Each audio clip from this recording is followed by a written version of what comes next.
Welcome to Inch online fashion designing class. Today let us discuss on how to do a Peter Pan collar. So a Peter Pan collar is a flat collar which can be done either as a one-piece collar or a two-piece collar. So the one-piece collar starts from the center back, it goes around the front neck and again ends at the center back. You can either do a two-piece collar where you have a collar from the center back to the center front and again another piece of collar which starts from the other side of the center back and comes to the center front.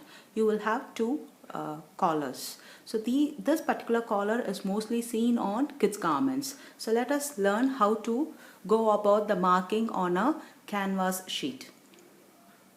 So before we start marking on the canvas sheet, let us fold the neck of the center front and check whether both the shapes are symmetrical on both the sides.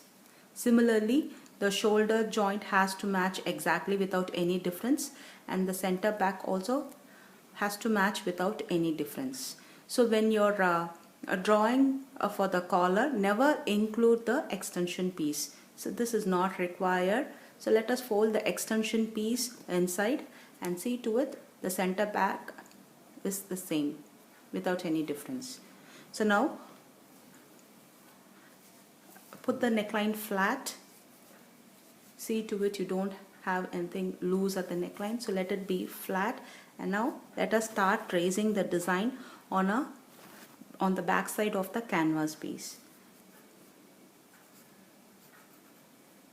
So I'm drawing the center front, and now let me go around the front neck. So if you want, you can pin this up in position. Mark the shoulder point and continue the neck for the back, and similarly draw the center back.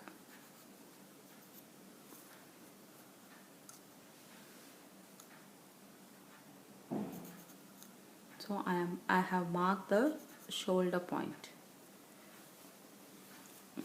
So immediately after removing the main fabric, write down CF for center front and CB for center back. So you shouldn't get confused. You shouldn't replace it the wrong way. Similarly, join the shoulder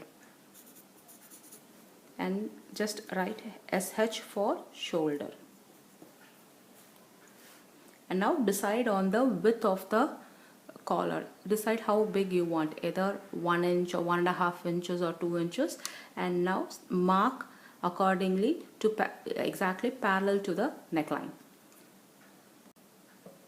So I have taken the width of the collar as 1.5 inches, and this is exactly parallel to the neckline. And the edges I don't want it really sharp, so I have rounded the edges of the collar. So this has to be cut in 2 layers because this is a two-piece collar. After cutting the 2 collar pieces on the canvas sheet, it is fused to the wrong side of the main fabric. So you have the mirror images here. You have the center back, center front and the shoulder point here. So when you're fusing a canvas to the main fabric, particular care should be taken while ironing. The iron box has to be really hot. It has to be the maximum heat, and then try to take the iron box in one direction. Don't go up and down as the canvas might shrink. You have a fusible side and a matte finish on the other side. So this fusible side is fused to the main fabric. So all the markings are done on the other side. Here it is a matte finish and here it is a glossy effect, where this is fused to the main fabric.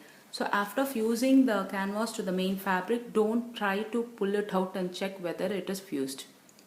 Once if it removes, it is very difficult to iron it back. You have to cut another piece and fuse it again.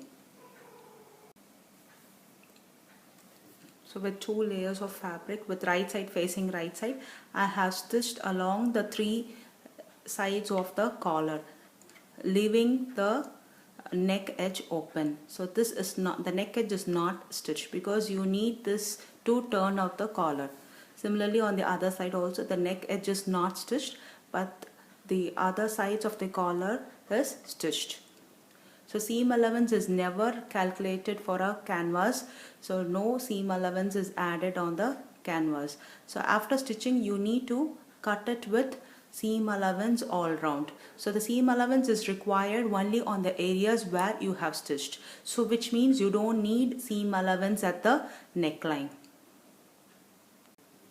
So the fabric is cut with seam allowance and the clipping is done on the seam allowance.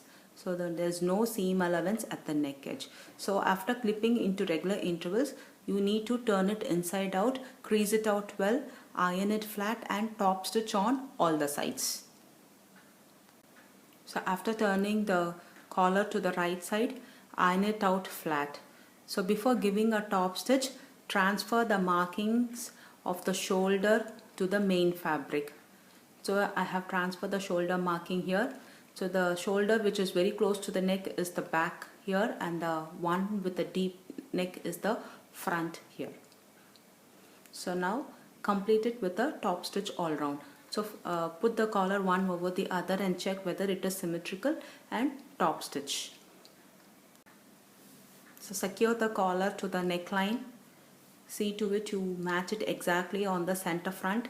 It's okay if you have a difference at the center back, but center front matching is more important.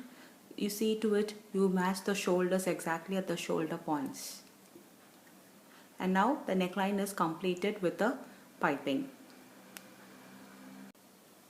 So this is how it looks after finishing.